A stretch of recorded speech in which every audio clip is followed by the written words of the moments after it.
What's up, guys? Welcome back to Burnout Bobby channel. Today we're going to be going over the drag bike and the new build series. What? New build series?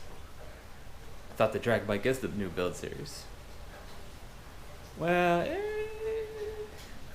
got a little surprised. I've been working on something with a follower and a good customer of the shop, and we're going to be doing a little side build right now. So here is the new build series. We got ourselves a brand new Ruckus. Has just the intake kit, like a little coil on it, lowered seat frame, and a tank cover currently. This thing is fresh with only 41 miles on it. So I'm going to do a quick video series with this. I'm going to be doing a fatty kit on it. I'm going to be stretching and lowering it. I'm going to do the front end kit, disc brake conversion. He went with the DWT Rockstar wheels that the Ruck Shop has. You can see here, kind of like the same thing that Zosh has with the DWT center cap. Different handlebars, mirrors, hot lap exhaust. So in this series, I am going to be doing it all. I'm going to be opening up the frame, putting the fatty kit on it, putting all the performance parts, and getting it all dialed in. Today's a cold, rainy day, so there's no better day than go ahead and start on it. First thing I'm going to do is start taking apart the old setup, take the motor out, so that I can get it ready for the stretch kit. So there's going to be a lot of time lapses. I will go over a few pointers here and there. For the most part, with the how-tos, we have all those videos on the Ruck Shop's YouTube channel. So in the meantime, let's get this thing going.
Okay, so for the most part, I have it all taken apart.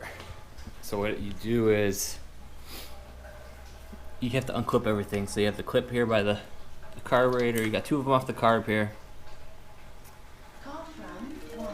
Oh.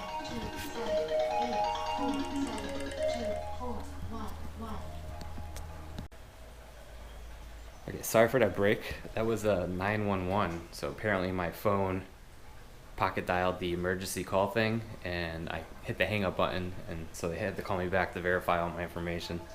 But back to this. So you unplug like the stator plug with the pickup lines here. There's the temp sensor plug, which goes right in there. There's a ground cable that is right here on the motor. You have the brake cable, which you undo from the back here with the nut. You have the throttle cable, which I'm leaving these out like this because you're going to be getting rid of both of them for longer cables with the stretch. I'm going to leave the carb and everything on the bike, so literally I'll pull the motor bolts on each side here, and then the one shock bolt right here, and I'll be able to roll the motor back. Also, I had to unplug one going off the EGR on the bottom here. The hose goes all the way through, and there's a little groove right here on the motor. Makes like a little horseshoe, and that's what holds it in place. So you unplug that. So when you're doing it, you'll get the gist of what you have to unplug. Basically anything that goes through the existing frame, you'll have to unplug that's on the motor, so you have nothing holding you back when you go to roll the motor back. So now what I'm going to do is I'm going to hit these frame bolts on each side, take that out, and then like I said, the shock bolt, and I'm gonna start rolling the motor back.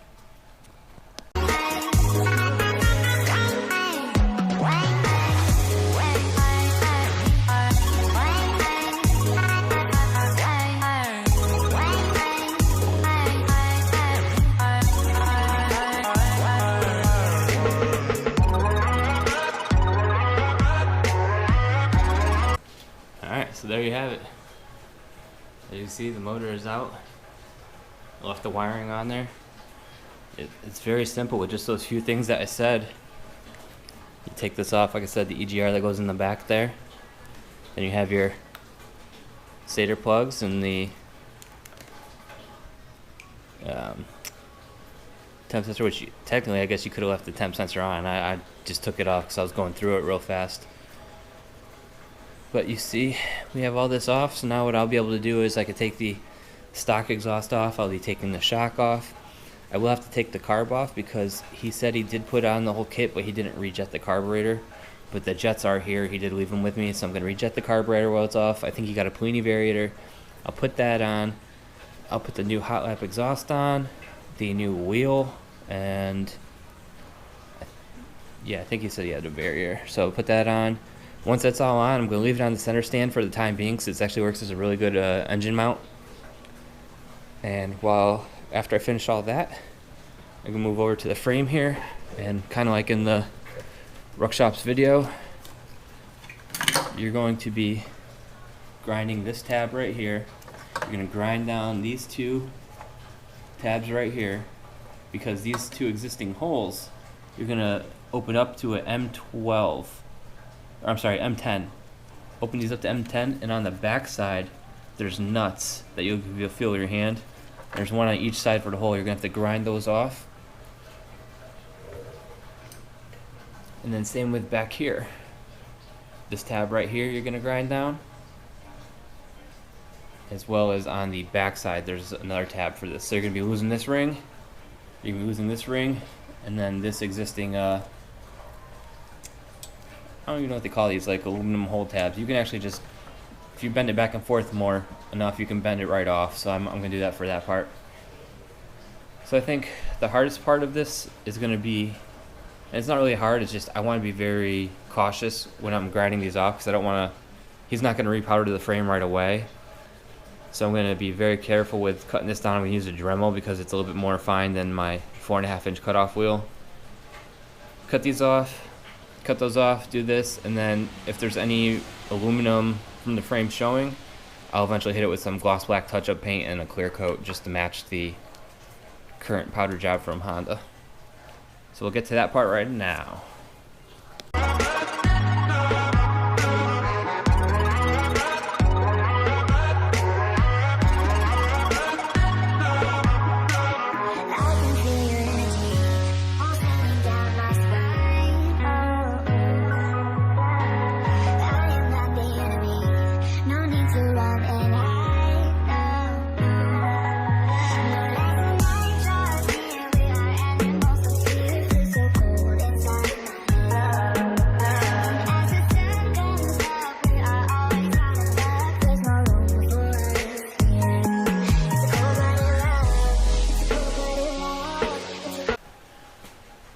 Alright, I don't know if the time-lapse caught it, but the local police department had showed up in the middle while I was grinding the bike down, and they thought this was a like a little chop shop thing going on. The officer was actually really cool about it, and then he asked like what I was doing to it, and I showed him everything I was doing, and then I took the cover off my black and gold bike, and he was just like, holy crap, man, like, these things are badass. And I was like, yeah. So, and I told him again that I had pocket dialed the police, and it wasn't on purpose. It was that emergency thing with the iPhones. But I will show you right now what I've done with the grinding so far with the tabs. Alright, so there's the top one right there. Now usually when you do this with the frame, you are doing the whole thing across the whole bar, making it real smooth so that it can look uniform.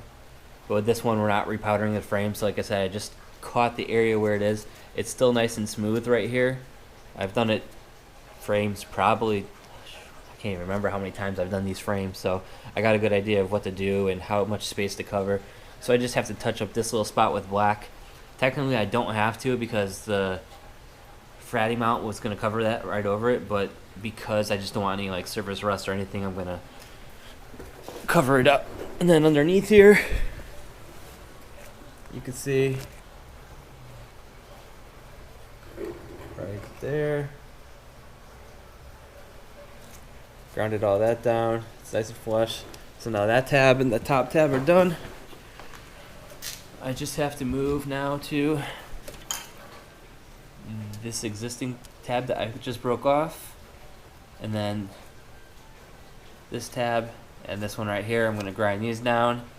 Once I grind all three of these down, I'm going to drill out the holes, and then I'm ready for the fatty mount to go on.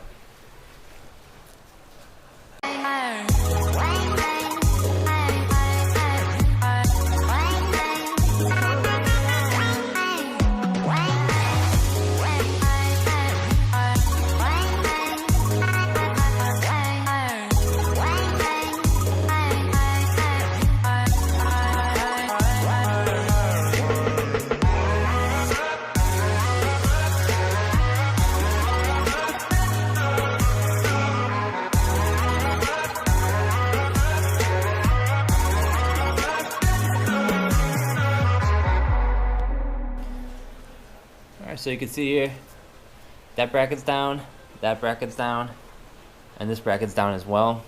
So all three of those are done. Next up is just drilling out each one of these holes to an M10.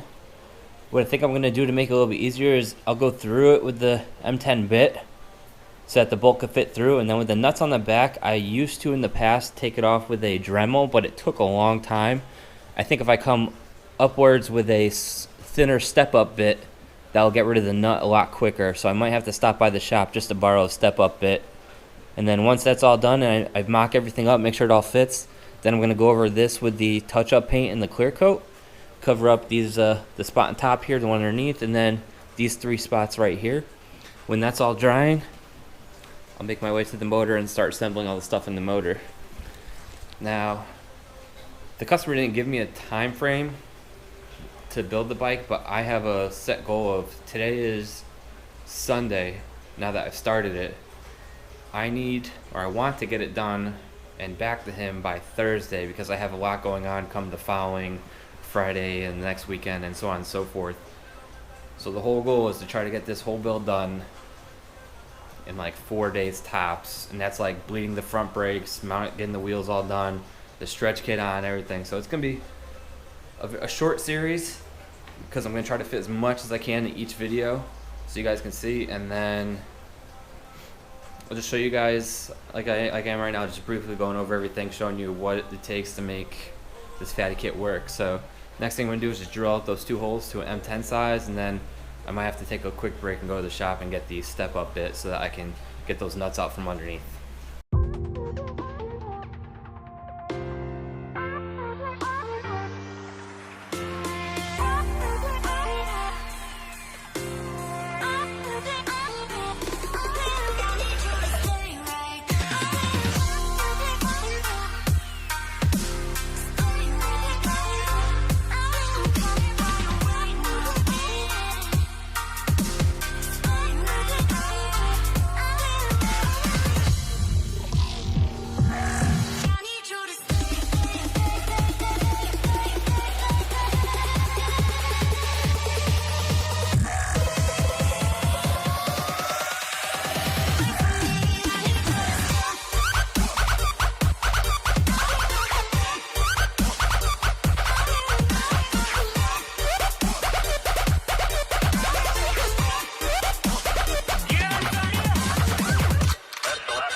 Alright guys, so for the most part I got it all taken care of.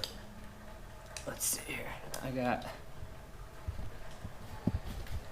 the carb has been jetted, the variator is on as you saw, the fatty Douglas wheel is on, and I'm not sure if I recorded or not, but right here you actually have to grind the case, kind of like what if you saw Zasha's video he had to do, and then you grind the dipstick, and you can, if you look through the crack, you can see my finger. It's just like paper thin in between there because these fat tires. Now I can let a little tire pressure out of here because I think it's pumped pretty high up right now from when they mounted it.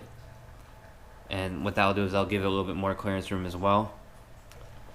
It's going to be putting the fatty mount on and then sliding the motor back onto the frame there. And then we're going to work our way to the front end with doing the disc brake swap and then putting the CDI in and the handlebars and knocking all that out. Got about like 5 hours into it right now, so gotta keep trucking.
Alright, so you can see the mount is on. So what you're supposed to do with these mounts is you put all the bolts on hand tight. So I got everything lined up. This is still loose. This bolt isn't tight. Same thing with the shock bolt here. This is tight. You can hear the washers rattling. When you leave all of this stuff loose, it goes on a lot easier. Now, you probably, if you have a scooter lift or a motorcycle lift, it makes it a little bit easier. I didn't have one, and it's usually best to do this when you have a friend with you as well. But you can see here, I left this loose. But just lining it all up takes a little bit of time. And if you had someone with you, it helps out big time. So you can see I got the spacer and bracket on. Now that I have everything fitted on there and it's all together, I'm going to go through each bolt individually like I did with the red and the white G x6 build series. Take each bolt out individually, put Loctite on it, and go ahead and fasten it down because now I know that the motor mount itself is on there.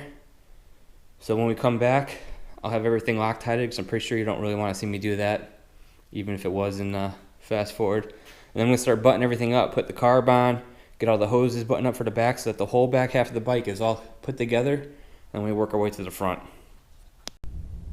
Okay, so the mount is all buttoned up. Everything is Loctited. Shocks on, suspension's on.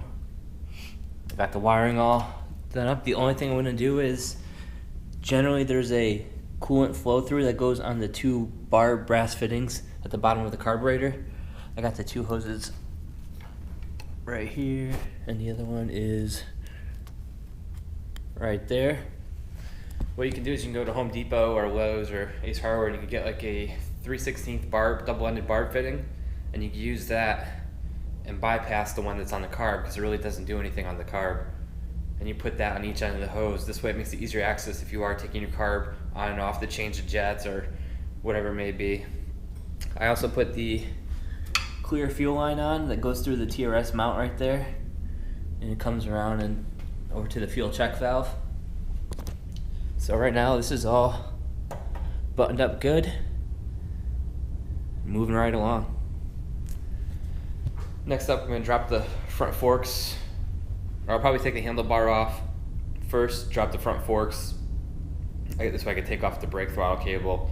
I'm going to have to take this lever off right here, which is just one bolt. The Phillips head right there. When you take that off, if you want to keep your factory controls and still run disc brake, you make a cut right here coming across, and you make a cut right here coming across. So that and that, it's like a 90. And then this whole piece right here is going to be right off. So this eliminates your original brake lever bracket, so you can put a master cylinder right here on the outside and then use your new disc brake setup, which I'll show you once I get to that. That might be in the next video. But for right now, we're going to take the handlebar off, and then the forks. Also, the customer want to get rid of the bunny ears here, or rabbit ears, I forgot what they call them. So what you do is you cut these tabs off from behind here, take these, you drill out your side markers here, and you put the blinkers and relocate them into the side. So I will do that. I'm not going to put the kickstand on just yet. I'm going to leave it on the jack stands. I'm also not going to put the seat frame on yet until I go to Lowe's to get that barb fitting to connect the two coolant lines. After that, the whole back half is done. I will... Actually, you know, I think I'm going to put the exhaust on next while I have it all open right here. I'll do the exhaust, then handlebars, and then get to the other front.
So it turns out I forgot to hit record through this last portion.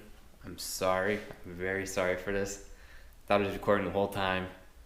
I looked back at the camera because I'm like, man, my battery must be getting low. Let me switch it out. And the camera was off. I'll still show you what I got done though. So like I said, I was going to work on the front end. You saw I finished the exhaust. I went on, I put the NCY slam forks on with the axle spacer kit. Got the rotor on. It's rubbing a little bit right now because actually it's dead center, but the pads are pushed out. So once I bleed it, I'll fix that. We got the fork tie downs, which you can see here, that they sell at the Ruck shop. I did the handlebars, did the straight bar. Put the new grips on. I put the NCY CDI in here, hooked that all up. because there's lowered handlebars, like I was mentioning, I'm gonna have to cut these tabs off right here and right here, and then relocate them to down here. I'm just gonna run the brake line up through the box, up to here into the master cylinder. And then once I have that all figured out, that's when I'm gonna take this off and cut it like I was telling you about. I think I'm gonna save that for the next video. It's getting late. I've gotten a lot done on this bike. Remember from the last video, this is all the same day, so I'm probably about 8 hours into this now. But when I started this morning, the bike was for the most part bone stock, and now it has to stretch the front end kit, did the exhaust, had to do the little modifications, got the seat frame back on, and then I'm just going to use that. I got to get that brass fitting tomorrow from Home Depot, and he also forgot to get a throttle cable, so I will get a throttle cable tomorrow from the shop and just put that on the side bill. But pretty happy with how it's coming out. Again, I'm sorry for not hitting record for the last portion there. I know it's been a lot of time-lapse videos, but I mean, you just see me tightening and loosening stuff. I go over all the basic stuff afterwards. So for the next video, I'm going to be bleeding the brakes and grinding the right control and then grinding the headlights down. And after that, it's just going to be starting it up. I think I'm going to do an oil change because it's got some braking oil still in it. So I'll do an oil change on it. But other than that, hopefully have it done by maybe tomorrow night or the night after, depending on what my schedule looks like. Alright guys, be sure to like, share, and subscribe, and I hope you're liking this little side build series I'm doing. I know I'm knocking out quick, but I have a tight schedule, so it's not like the typical build series where you see like 2 parts go on and then you wait for the next video, 2 parts go on next video. I'm doing it all at the same time, so be sure to like, share, and subscribe, and stay tuned for the last video.